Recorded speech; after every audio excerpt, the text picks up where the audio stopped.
श्री कृष्णा।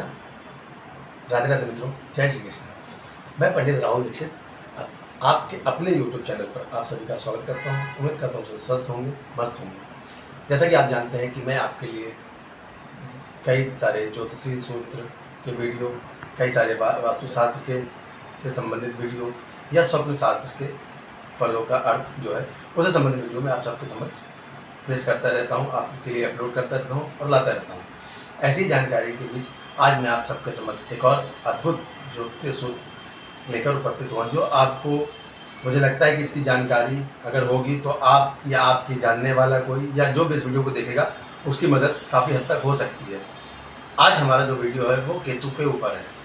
जैसा कि आप जानते हैं केतु को कुंडली के 6ठे भाव में या कुंडली के 10वें भाव में बहुत अच्छा नहीं कहा जाता है। यहाँ बैठा केतु 6ठे भाव में बैठता है तो आपको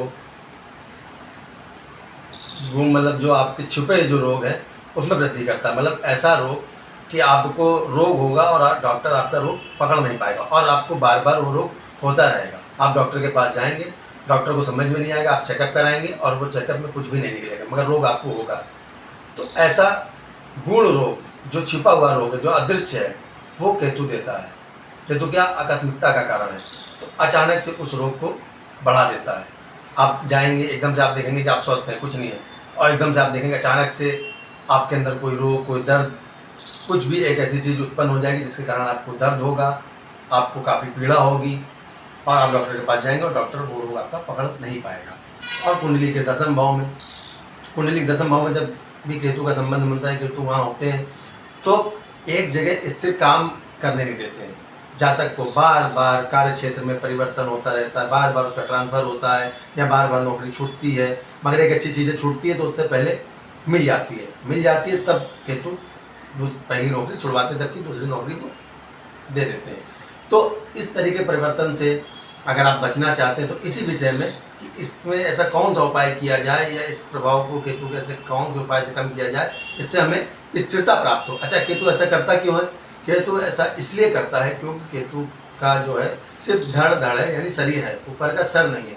तो उसको खुद नहीं पता है कि उसको जाना कहाँ है, उसको खुद नहीं पता उसको जाना कहाँ है। तो वो क्या है, भटकता रहता है, अपने पैर और हाथ लेके बिना सर के भटकता रहता है, क्योंकि वो देख नहीं पाता। तो वो सिर्फ चलता रहता है, इधर भटक रहा, उधर भटक रहा, भटकता रहता है, उसको खुद नहीं पता जाना कहाँ है। तो वो अगर 10वें और 6ठे भाव से संबंध बनाता है, जो कि रोग, शत्रु, ऋण का भाव है, तो रोगों में भी भटकाव ला देता है। कौन सा रोग, कहाँ रोग कब प्रकट हो जाए कोई पता नहीं, कोई भरोसा नहीं उसका।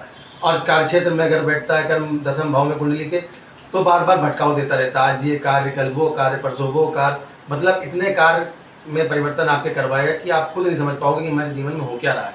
और कई ऐसे लोग होंगे जो इस पीड़ा से परेशान भी होंगे, और जिनके कुंडली में केतु 6ठे और 10वें भाव से संबंध बना रहे होंगे। तो इसके लिए मैंने ऐसी कई कुंडलियाँ देखी है, मेरे पास कई ऐसे लोग आते हैं, पूछते हैं कि 6ठे भाव में केतु है, तो मैं उनको देखता हूँ काफ़ी बीमार रहते हैं। एक रोग खत्म होता है, दूसरा रोग चालू होता है, तीसरा रोग खत्म होता है, 5वां रोग चालू होता है। मतलब एक के बाद कोई ना कोई रोग उनके शरीर में उत्पन्न होते रहते हैं, और पता नहीं कहाँ से होते हैं, डॉक्टर भी नहीं पता लगा पाता है कि ऐसी कौन सी वजह है जिसके कारण इनके शरीर में ये रोग उत्पन्न होते हैं।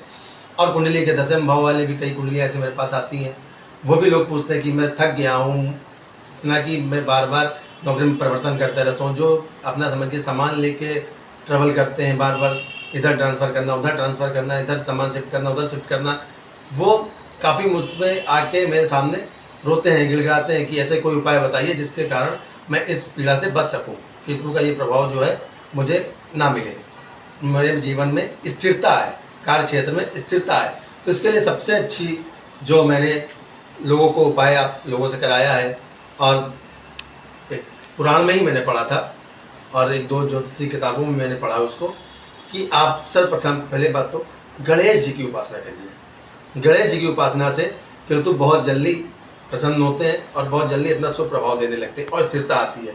और अगर आप साथ में देव गुरु बृहस्पति की या गणेश जी के साथ ही वामन अवतार जो विष्णु भगवान का है, उस तस्वीर, अगर आपके पास तस्वीर नहीं है तो इंटरनेट से निकाल लीजिए, देख लीजिए, मन में उसका ध्यान करिए। और भले आप कृष्ण भगवान की मूर्ति हो, राम भगवान की मूर्ति हो, विष्णु जी की मूर्ति हो, मगर वामन भगवान का ध्यान करके कृष्ण भगवान या राम जी या विष्णु जी के दर्शन करिए और गणेश जी की पूजा करिए। ये पहला उपाय था। तो इससे आपको शीघ्र लाभ मिलेगा और आपके करियर में आपकी बीमारी आपकी कम होगी, करियर में आपको स्थिरता मिलेगी और अगर आप क्या कहते हैं एक सुखद जीवन जी पाएंगे जो आप भटकाव से परेशान थे। और साथ ही इसके एक और उपाय मैं आपको बता रहा हूँ जो बेहद कारगर है और लोगों ने किया उसको उसका फ़ायदा मिला है। आप कुत्तों को, जो सड़क में कुत्ते होते हैं चलने वाले डॉग, उनको कुछ ना कुछ खाने के लिए दीजिए। डेली उनके लिए कुछ ना कुछ खाने की व्यवस्था करिए। जितना आप उनको खाने के लिए देंगे, अगर आप देखते भी होंगे अगर आपके छठे और 10वें भाव में केतु हैं तो कहीं ना कहीं या आपके चतुर्थ भाव में भी केतु हैं। चतुर्थ भाव में भी केतु को अच्छा नहीं कहा जाता है। चतुर्थ भाव में भी केतु हैं तो आपके पीछे कहीं ना कहीं जो डॉग हैं, सड़क पे चलने वाले कुत्ते हैं, वो कहीं ना कहीं आपसे संपर्क साधने की कोशिश करते हैं। आपके पीछे पीछे आते होंगे, जब आप कहीं जाते होंगे आपके पीछे लग जाते होंगे तो वो आपसे कनेक्ट करने की कोशिश कर रहे हैं। तो आप उनको कुछ खाने के लिए दीजिए।